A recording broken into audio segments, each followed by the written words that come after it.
Hey everybody, and welcome back to Bourbon, Baseball, and Spirits. Most everybody knows who watches this channel that we really enjoy talking about baseball, and most often it's old school ball. And I guess the reasons for those discussions are due to the fact that we came from a time in the game that used to be, and unfortunately is no more. I was talking to an old friend the other night by phone, and we decided, and we started to go back in time. Yeah, we started looking back at a different place in time when we played this game called baseball, and we only played for the fun of it.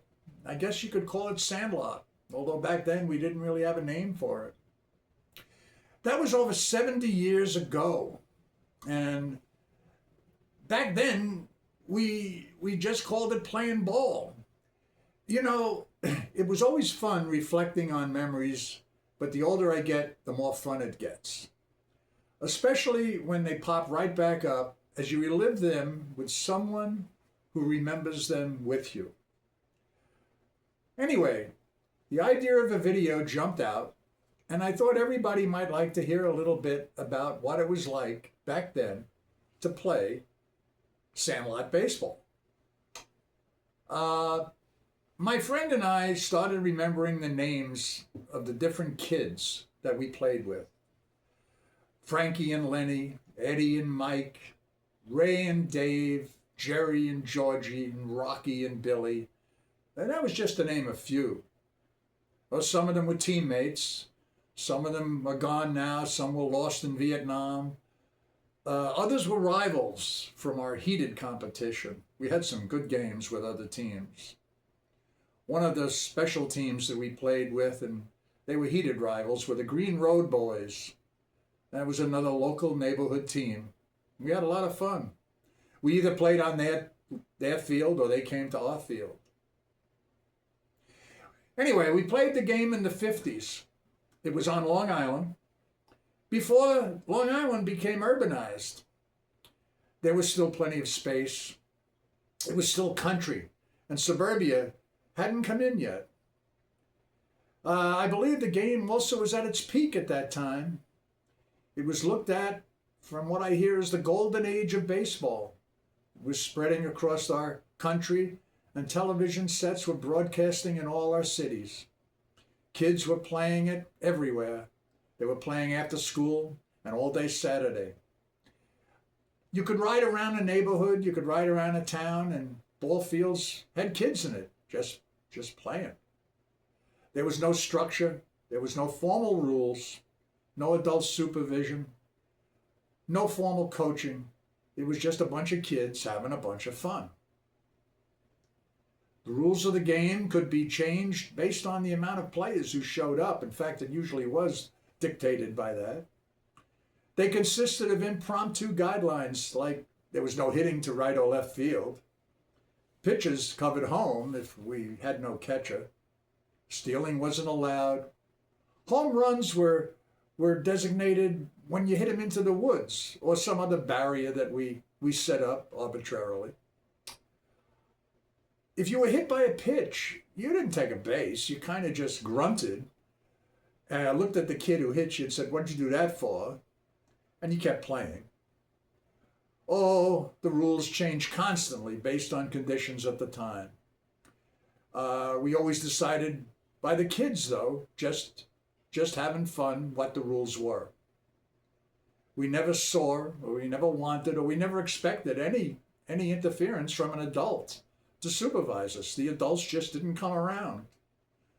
Well, once in a while, we saw somebody watching us, but we didn't know who it was. It was just some guy watching from a distance, watching us play ball, probably reminiscing himself when he was a kid. Our equipment was kind of laughable when compared with the stuff that the organized youth leagues use today. Our gloves were old and small and kind of flat, not like the form-fitting gloves of today. Back then, you caught with two hands. You kind of had to. Most of the gloves were threadbare and well-worn, and brand names were they're no more, but they do come to mind. Names like A.J. Reach, J.C. Higgins, Hutch, and probably a few others. Our bats were wood and usually were Louisville Sluggers. They were usually dented, scratched, nicked, many times taped together for many seasons in the sun.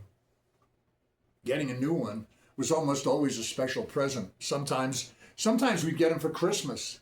But wow, that was a treasure that we never forgot. Over the years, I've managed to acquire a number of collectibles of this great game. Everything from baseballs to bats to gloves to all kinds of stuff. Pictures, autographs. But this bat, my Louisville Slugger, is from 65 long years ago. And this is the one piece of memorabilia that I hold above all others. Oh, not from its monetary value. I have no idea what it's worth, if it's worth anything. But in emotional and sentimental value, this is priceless to me. I can still remember fondly how I always made sure that the label was turned in before I took my swing. That was a must. You had to do that. And every kid would take that bat and they'd look, where's that label? And then they'd take their swing. Baseballs were made by the Spalding Company, and most of the time were held together with tape, electrician's tape. They were game used and used and used again, over and over. I can remember saving up money that my relatives would give me when visiting, a quarter here and 20 cents here before they left to go back into the city. They would dig it out of their pocket and give it to me, and I would say, thank you so much. I'd put it in my pocket. And finally, I would have enough to buy a real baseball for about $1.50 or $2. And that was a dream come true that every player on the team could share with one another. We wore sneakers. We didn't call them tennis shoes back then. Cleats was something that we only heard about, but our parents could never, ever buy us. They were much too expensive. We always chose up sides, unless we were playing guys from other neighborhoods. We knew we kind of had to keep the sides fairly equal in talent in order to have some fun. So we used a bat. We would alternate, one hand above the other until we got to the top, and that was the first pick.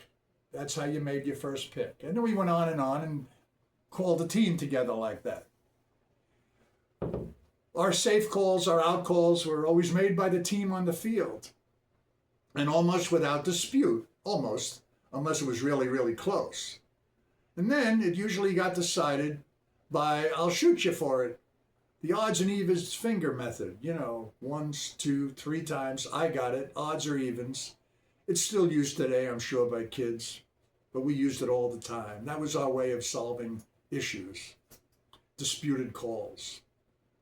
Every one of us emulated a big league player while we played our sandlot career. Well, I played first most of the time, and my player of choice was Gil Hodges.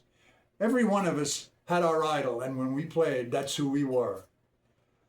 Here's a picture of Gil, his baseball card I still have. We all had card collections and spent lots of time pitching, flipping, or trading them. Batting helmets, gloves, equipment bags, etc. were unheard of then. Our equipment was carried to the game by us, and it consisted of a bat put across the handlebars of our bike and a glove hanging down from those same handlebars. We had no travel schedules, no set practices, no parent expectations, no tournaments, no big courses, no formal coaching, no first place medals, no second place medals. But none of us got burnt out by 15 years old either, which can happen today from what I hear. So there's a little glimpse into what real baseball, sandlot baseball, really was from somebody who played it. It was an easier time where us kids were just playing for the fun of it and for nothing more. I hope you all liked watching this little glimpse into the past, and if you did, please ring the bell, subscribe, and as always, comment. Please comment. We love to have them. And we want to have viewers talk to us. comment and let's have discussions about anybody who played this great game, and give us a shout. We'd love to hear and talk to you about it. But for now, remember, opening day is only about 4 days away, and we'll start our baseball talks and discussions just like we used to. So we're going to be back again and again. But for now, bye-bye, and we'll see you soon. So long.